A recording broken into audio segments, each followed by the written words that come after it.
दई के गुलाबी रंग टोपी बलमा फुलवरिया सोई गए।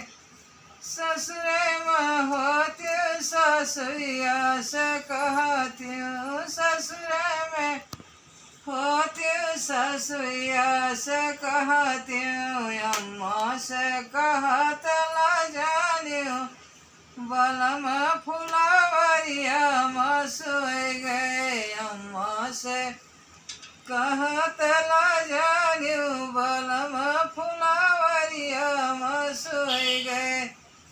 दई के गुलाबी रंग टोपी बलमा फुलवरिया सोई गए।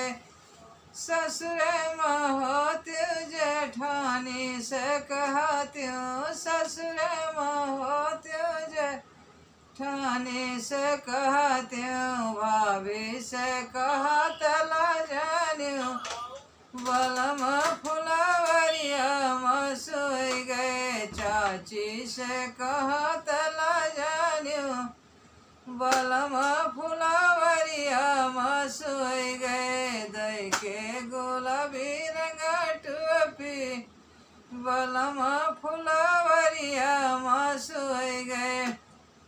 ससुरे में होत्यो ननद जी से कहत्यो, ससुरे में होत्यो ननदिया से कहत्यो, बहना से कहत ला जानियो बलमा फुलवरिया सोई गए। बहना से कहत ला जानियो बलमा फुलवरिया सोई गए। दई के गुलाबी रंग टोपी बलमा फुलवरिया सोई गए।